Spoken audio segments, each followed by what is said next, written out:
Yang pertama adalah berkaitan dengan kejadian tanggal 5 Agustus 2023 di Mapolresta Medan, di mana Mayor JAK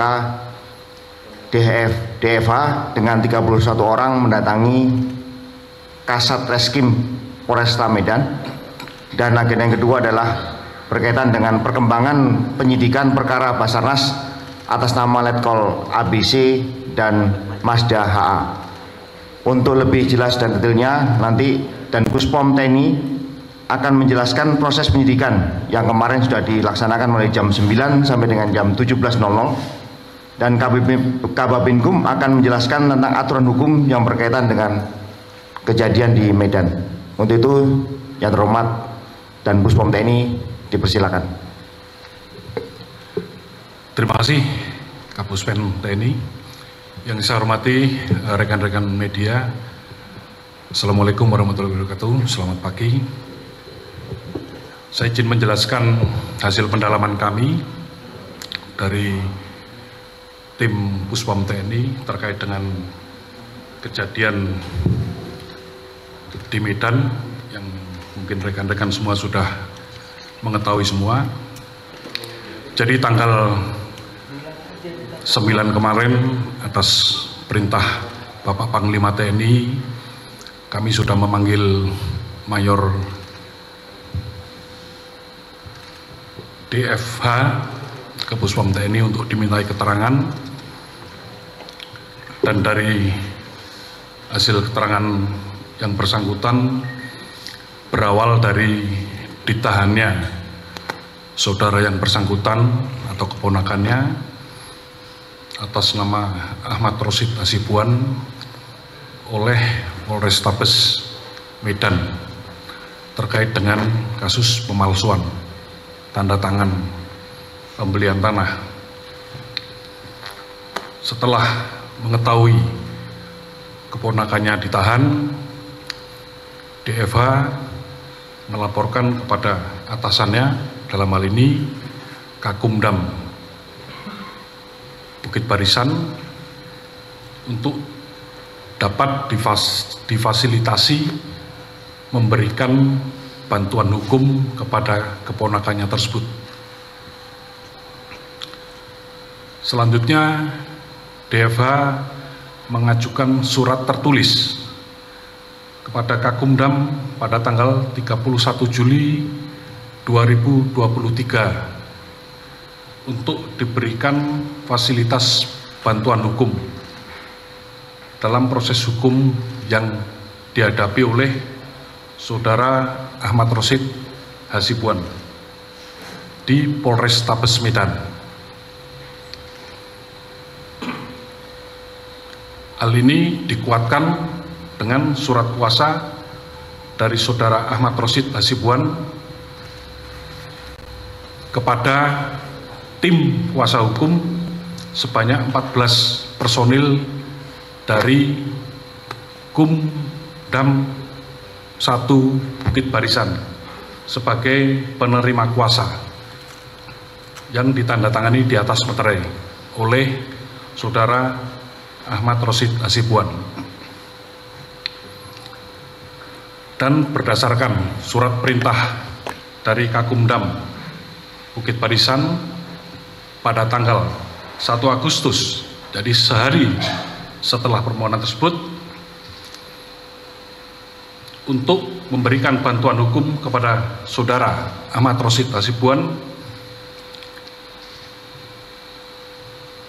yang kami nilai ini waktunya terlalu cepat, dan kami nilai juga tidak ada urgensinya dengan dinas. Selanjutnya, pada tanggal 3 Agustus 2023, Kakumdam 1 Bukit Barisan mengirimkan surat permohonan penangguhan penahanan untuk saudara Ahmad Rosid Hasibuan kepada Kapolrestabes Medan. Karena hingga tanggal 4 Agustus saudara Ahmad Rosid Hasibuan masih ditahan oleh pihak Polrestabes, maka DFA menanyakan jawaban surat permohonan penangguhan tersebut kepada Kasat Reskrim dan dijawab lewat chat WA. Keberatan atas penangguhan penahanan tersebut karena Saudara Ahmad Rosyid Hasibuan masih ada 3 laporan polisi yang berkaitan dengan yang bersangkutan. Saudara DFA minta jawaban tertulis atas surat yang sudah dikirim oleh Kakumdam. Karena tidak ada jawaban tertulis, pada tanggal 5 Agustus 2023, DFA bersama rekan-rekannya mendatangi Polrestabes Medan yang akhirnya bertemu dengan Kasat Reskrim yang sebelumnya sempat ditemui oleh Kasat Intel. Dan setelah pertemuan dengan Kasat Reskrim, di situ sempat terjadi perdebatan keras antara keduanya, dan disitulah yang sempat viral di media sosial. Dari kejadian tersebut, kami dari hasil penyelidikan dapat menyimpulkan bahwa kedatangan DFA bersama rekan-rekannya di kantor Polrestabes Medan dengan berpakaian dinas loreng pada hari libur, hari Sabtu, dapat diduga atau dikonotasikan merupakan upaya show of force kepada penyidik Polrestabes Medan untuk berupaya mempengaruhi proses hukum yang sedang berjalan. Ini bisa dilihat dari video yang viral bahwa tidak semua personil yang ada di situ berkonsentrasi untuk mendengarkan duduk persoalan yang sedang diselesaikan. Tapi ada yang berlalu lalang di sekitar tempat mereka berdebat.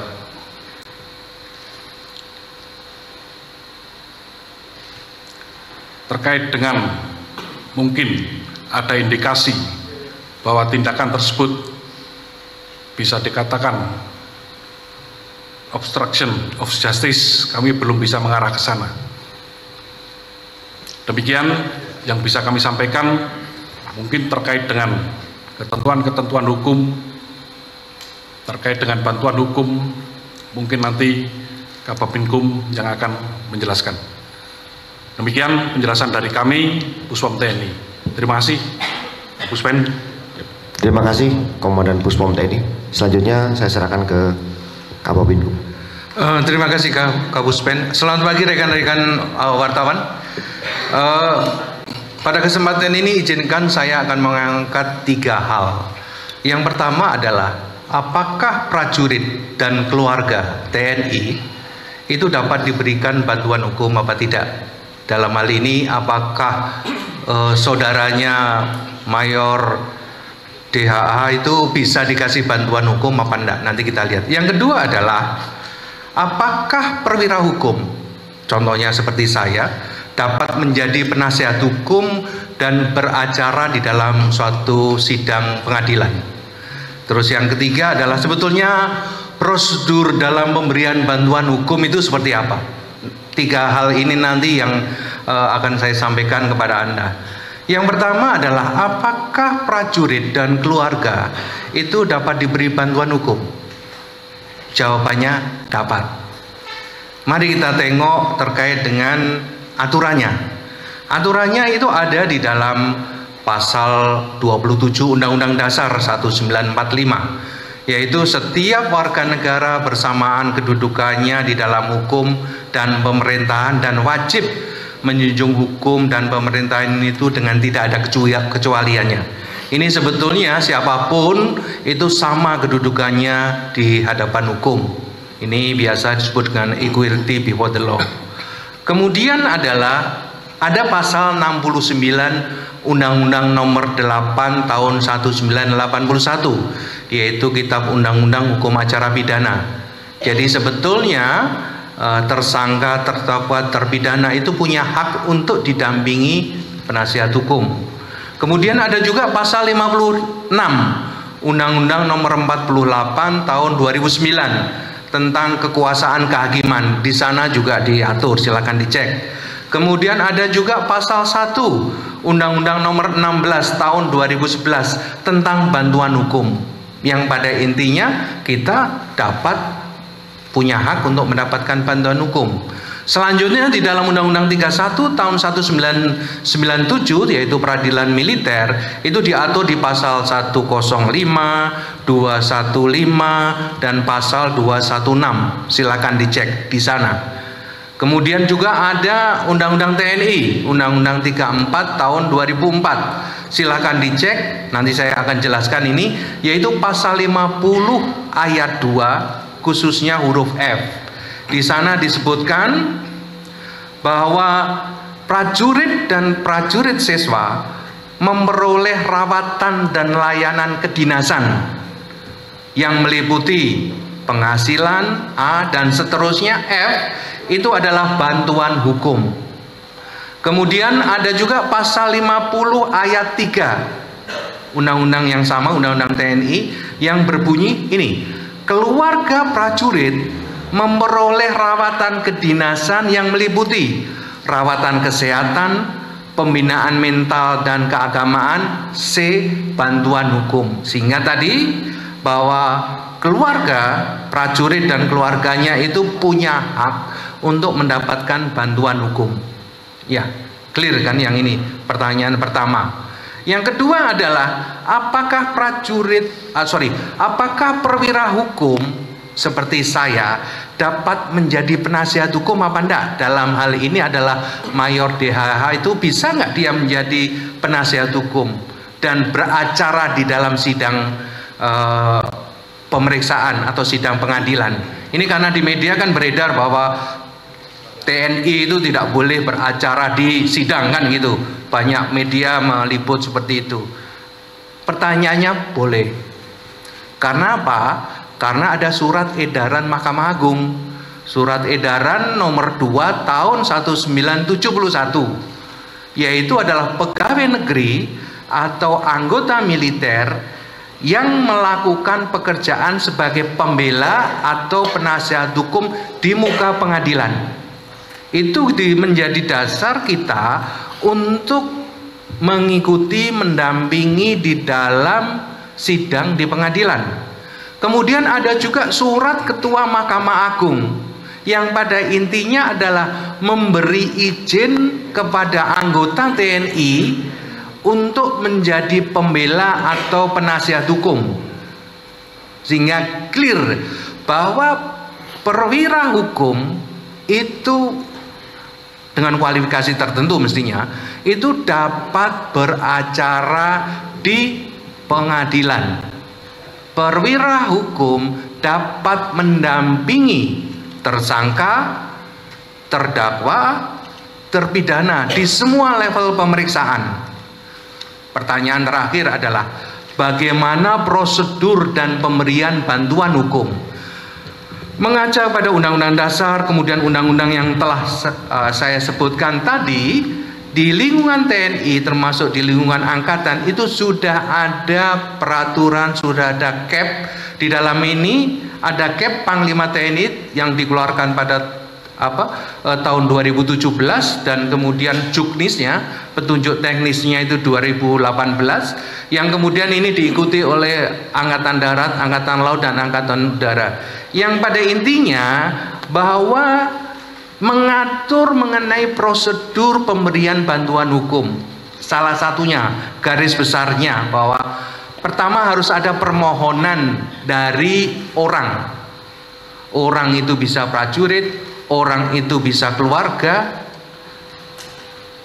Kemudian permohonan ini diajukan kepada Satker di mana dia ada. Contohnya ada anggota Puspen, maka kemudian yang bersangkutan mengajukan permohonan ke Kapuspen. Kemudian Kapuspen akan membuat surat permohonan ke Kababinkum. Kemudian Kababinkum itu akan meneliti perkara itu. Pertanyaannya, kita punya kewenangan nggak? Apakah ini pidana, apakah ini perdata, apakah ini tata usaha negara, atau ini nanti masuknya ke pengadilan agama? Benar nggak pengadilan agamanya? Ataukah justru ini pengadilan negeri ketika yang bersangkutan, mohon maaf, agamanya non Islam, kan gitu. Ini kemudian akan diteliti, dan hasil penelitian itu muncul apakah ini akan dibantu apa enggak. Ketika akan dibantu, maka Kumdam atau Kababinkum akan membuat SP kepada perwira di lingkungannya untuk memberikan bantuan, ya. Dan ketika perwira ini sudah mendapatkan SP untuk memberi bantuan kepada prajurit X begitu, atau Ibu X atau Bapak X begitu, maka kemudian yang mendapatkan SP ini akan menghubungi pemohon awal tadi. Kemudian akan dibuat surat kuasa yang intinya adalah bahwa pemohon tadi memberikan kuasa kepada tim yang ada di dalam SP tadi. Dan ketika sudah ada kuasa, maka kemudian dia baru melakukan langkah-langkah hukum. Apakah pendampingan, apakah kemudian membantu memberi nasihat langkah-langkah tindakan hukum apa yang akan dilakukan, kan begitu. Dan kemudian kalau semua sudah selesai, maka Kababinkum akan membuat laporan kepada Kapuspen sebagai contohnya tadi, yang membuat surat bantuan hukum.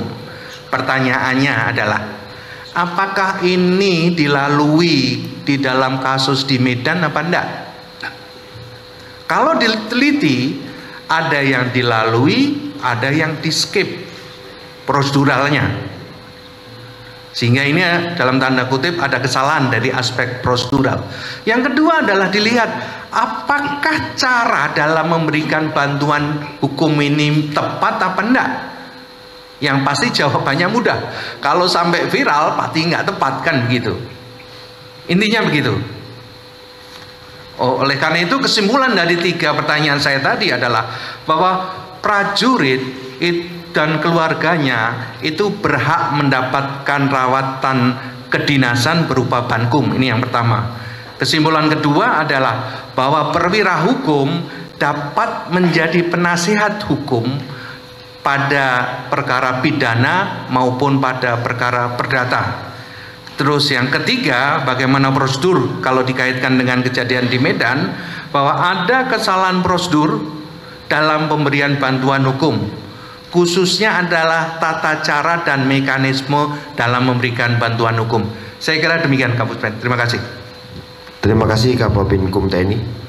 Demikian tadi rekan-rekan media penjelasan dari Dan Puspom TNI dan Kababinkum. Pada prinsipnya adalah Panglima TNI tegas, jelas dan terukur dalam memberikan reward and punishment terhadap segenap prajuritnya. Untuk itu kejadian-kejadian yang terjadi di tubuh TNI saat ini akan disampaikan secara terbuka, transparan, guna penyelesaian yang lebih baik. Apabila masih ada pertanyaan berkaitan dengan permasalahan kejadian pertama, silakan. Mas Iwan. Siap. Dari CNN. Siap. Terima kasih Kapus. Untuk pertanyaan untuk Dan Puspom TNI, Bapak mohon izin, sekarang ini statusnya Mayor Dedi itu sebagai apa ya? Karena kan kalau kita lihat sebenarnya dari konstruksi kasusnya ini nggak ada pidananya, jadi tidak mungkin jadi tersangka gitu, tapi mungkin lebih ke etika dan tadi prosedural mungkin. Jadi statusnya seperti apa sekarang? Apakah nantinya akan ada sidang etik atau apa untuk selanjutnya? Itu pertanyaan untuk Dan Puspom. Kalau untuk ke Bapak Kababinkum, kalau untuk bantuan hukum bagi keluarga TNI itu sebenarnya sejauh mana Pak? Yang disebut keluarga inti saja atau sepupu dari sepupu bisa juga, atau batasannya sampai mana? Itu Pak. Terima kasih Pak. Terima kasih. Silakan. Baik, terima kasih. Jadi karena secara organisasi, secara struktur sebetulnya Panglima ini kan pengguna kekuatan. Proses pembinaan ada di angkatan. Nanti untuk selanjutnya permasalahan ini akan kita limpahkan kepada TNI Angkatan Darat dan permasalahan ini akan kita limpahkan ke Puspoman.